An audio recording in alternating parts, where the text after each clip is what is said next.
Vamos então ouvir o que tem para dizer ao país Pedro Passos Coelho. A declaração vai começar agora mesmo. Portugueses, quando em outubro de 2011, nas vésperas da discussão do Orçamento de Estado para 2012, me dirigia ao país, descrevi a nossa situação como a de uma emergência nacional. Não usei essas palavras com ânimo leve. Era importante que todos conhecessem com transparência a gravidade dos nossos problemas e a natureza dos nossos desafios. Os portugueses têm o direito de saber o que se passa e que os seus representantes se lhes dirijam com realismo e com clareza. Hoje ainda não ultrapassamos a emergência financeira que nos trouxe a dolorosa crise que atravessamos. Desde que tomou posse, o Governo pôs em prática uma estratégia de superação deste estado de coisas. Se chegarmos a este ponto devido à ruptura de financiamento do Estado e da economia, então só poderemos superar a crise, pôr a economia a crescer e criar emprego no futuro, se primeiro recuperarmos a nossa capacidade de financiamento. Para isso, era crucial recuperar também a credibilidade e reconquistar a confiança, num caminho que seria inevitavelmente longo, duro e cheio de riscos, porque credibilidade e confiança perdem-se em poucos instantes, mas só se readquirem com persistência e determinação. Foi isso que fizemos nestes últimos 22 meses. Fizemos-lo com a consciência de que teríamos de agir no plano externo, com uma estratégia diplomática credível, oportuna e eficaz, que nos permitisse ir ajustando, em diálogo com os nossos parceiros e credores, o programa de assistência económica e financeira às necessidades da economia e que fosse trazendo condições mais favoráveis de pagamento da dívida. Foi assim que conseguimos, ainda no primeiro ano de governo, juntamente com a Irlanda, baixar os juros de uma parte importante da dívida externa. Foi assim também que flexibilizámos os objetivos para o déficit durante o programa, em outubro do ano passado e em março deste ano, sem perturbações indesejáveis no processo. Mas tínhamos também a consciência de que teríamos de agir decisivamente no plano interno, cumprindo o programa de reformas estruturais e de consolidação orçamental para preparar uma economia mais forte e mais dinâmica. Mais do que isso, só o progresso no plano interno poderia garantir o sucesso no plano externo. Assumimos, portanto, a responsabilidade de cumprir os nossos compromissos com determinação. Só poderíamos ser ajudados pelo exterior se nos ajudássemos a nós próprios. Para que a nossa voz fosse ouvida, ela teria primeiro de ser respeitada. Para que as nossas ideias fossem acolhidas, elas teriam primeiro de ser credíveis. Se tivéssemos cruzado os braços e nos tivéssemos colocado na posição de pensar que a Europa é que tinha o dever de resolver permanentemente as nossas carências, então a nossa situação hoje seria incomparavelmente pior do que é e estaríamos a falar de escolhas muito mais dramáticas do que as que são atualmente as nossas. De facto, ao longo do último ano, fomos lentamente recuperando a credibilidade perdida. Com o empenho coletivo de todos os portugueses, fomos capazes de regularmente apresentar trabalho feito. Fomos capazes de consistentemente cumprir o que estava acordado com os nossos parceiros externos. Ao mesmo tempo, lá fora fomos sendo reconhecidos por essa conduta confiável e clarividente e, em consequência desse reconhecimento, pudemos até acelerar o calendário da retoma do financiamento do Estado. Só assim podíamos finalmente começar a preparar o nosso futuro para a próxima fase da nossa vida coletiva, já sem a presença da Troika. Nunca neguei que esse caminho era muito difícil e estreito, sem grande margem para deslizes. E para nos manter na posição mais segura e menos vulnerável, tivemos de fazer escolhas que nenhum governo gosta de fazer, mas que eram necessárias. Em 2012, o Tribunal Constitucional considerou que algumas normas do Orçamento de Estado desse ano não poderiam ser aceites para os anos seguintes. Isso forçou-nos a procurar alternativas que, como todos sabem, não gozavam da preferência do Governo, como instrumento de resolução do desequilíbrio das contas públicas. Mas não tivemos alternativa, senão proceder a um aumento generalizado de impostos para todos os portugueses, sob pena de ficarmos a braços com um problema muito grave e, porventura, sem resolução. Fizemo-lo para evitar um colapso nacional. Em 2013, o Tribunal Constitucional voltou a invalidar algumas normas importantes da Lei do Orçamento de Estado para este ano. No nosso regime político, é ao Tribunal Constitucional que compete fazer uma interpretação soberana da Constituição. É evidente que o Governo respeita e cumprirá as decisões do Tribunal Constitucional. Não poderia ser de outra maneira num Estado de Direito democrático que preza as suas instituições. Mas o Governo discorda da interpretação que o Tribunal faz da Constituição da República Portuguesa e que foi manifestada no acórdão tornado público há 2 dias. E o Governo não está sozinho nesta apreciação. Muitos outros constitucionalistas discordam e discordaram desta interpretação feita pelo Tribunal. Todos partilhamos os mesmos valores constitucionais, mas o nosso entendimento do contexto, hierarquia e aplicação concreta desses valores não é aquele que foi exposto pelo Tribunal Constitucional. A condição excepcional do país e a degradação da situação europeia exige de todos grande realismo e uma consciência aguda dos imperativos e restrições impostas por circunstâncias que o Governo não escolheu antes de ser do.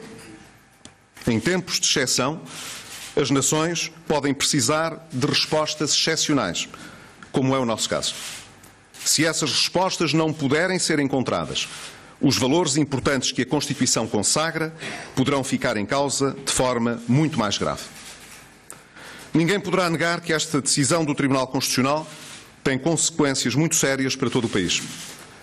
A decisão foi tornada pública a menos de uma semana de Portugal fechar, com os parceiros internacionais, uma negociação decisiva para chegarmos a um acordo com os nossos credores, para suavizarmos o pagamento da dívida e para tornarmos mais favoráveis as obrigações financeiras que temos de cumprir.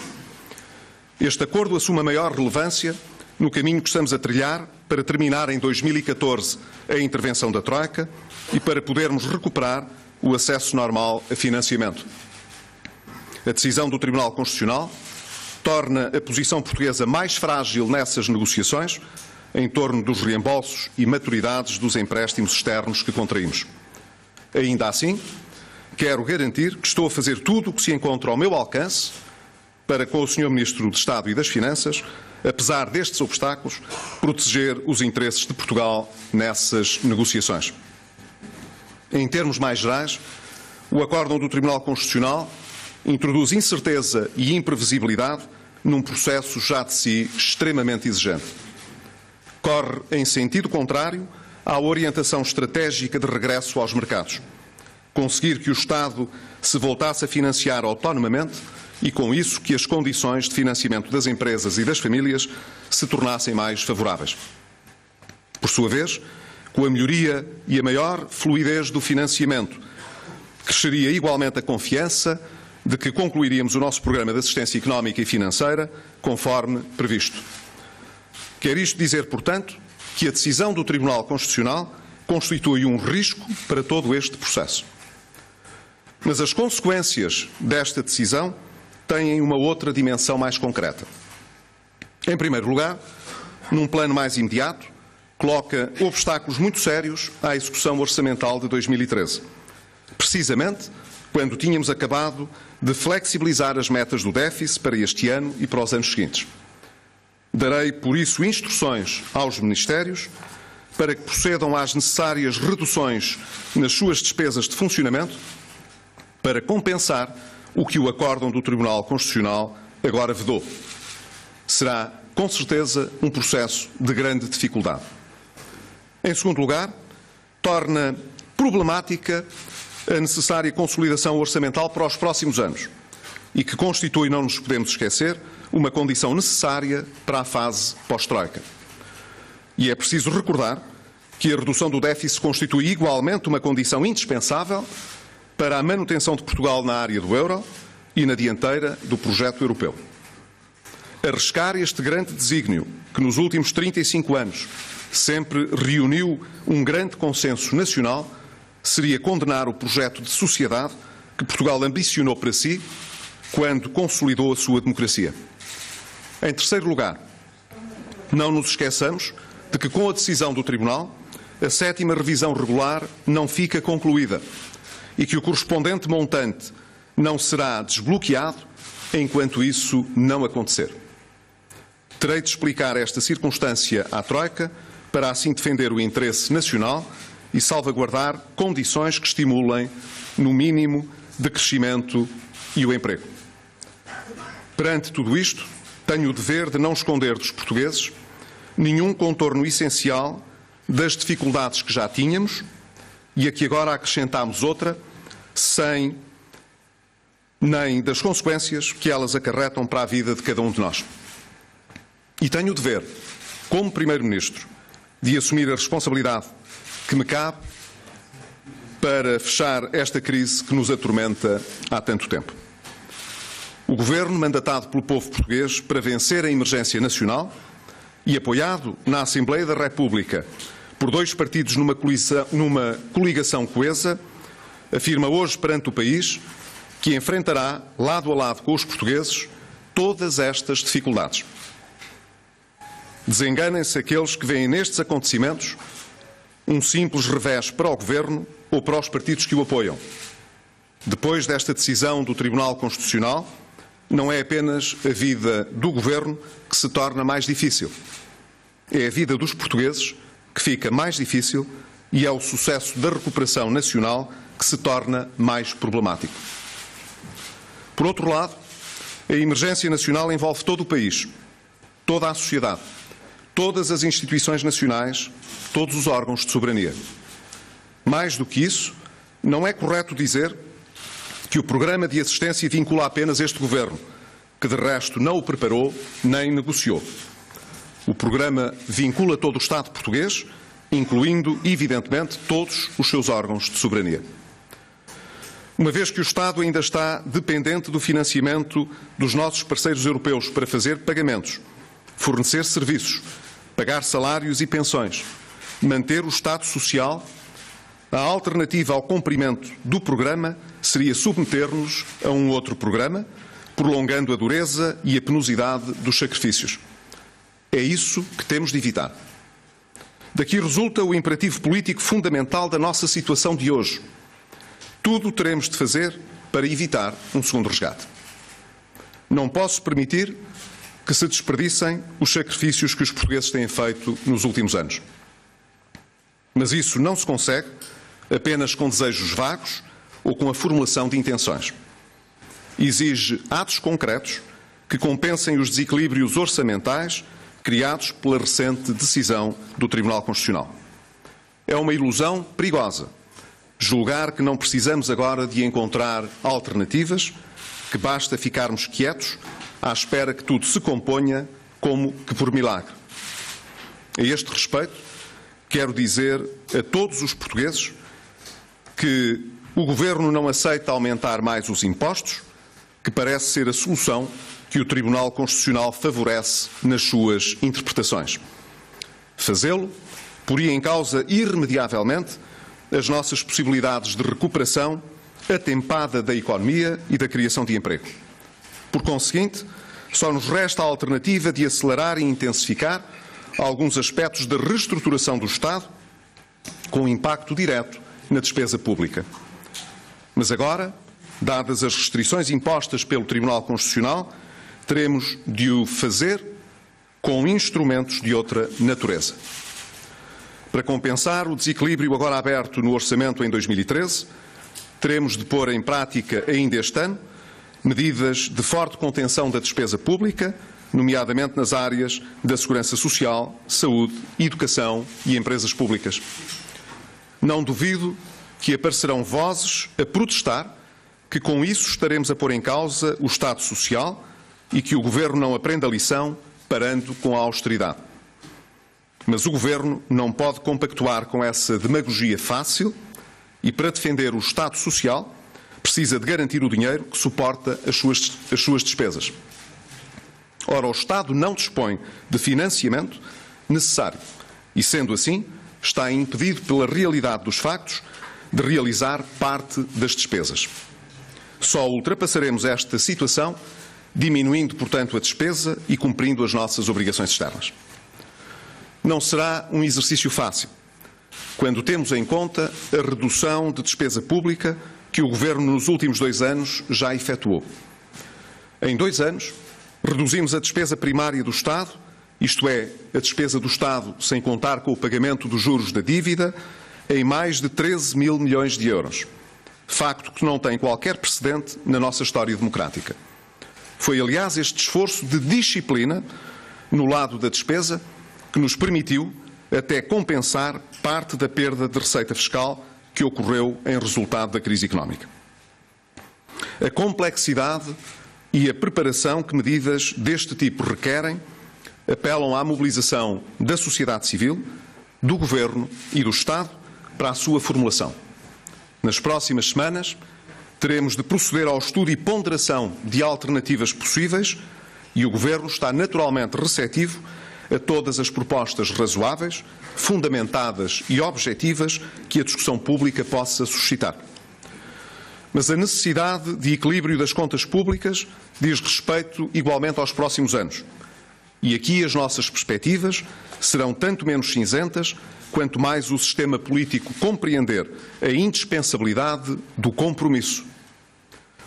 Com o nível de endividamento a que chegamos no Estado, estes objetivos nacionais, que ultrapassam as cores partidárias e não distinguem governos, não poderão ser alcançados se não houver compromissos duradouros entre as nossas instituições, incluindo, claro está, os partidos do arco da governabilidade e os órgãos de soberania. Isto mesmo quis transmitir com detalhe ao Sr. Presidente da República na audiência que ontem me concedeu. Quanto menos compromisso houver a este respeito, mais frágil será a posição do país. Mais do que nunca, a situação não se compadece com demagogias nem com taticismos.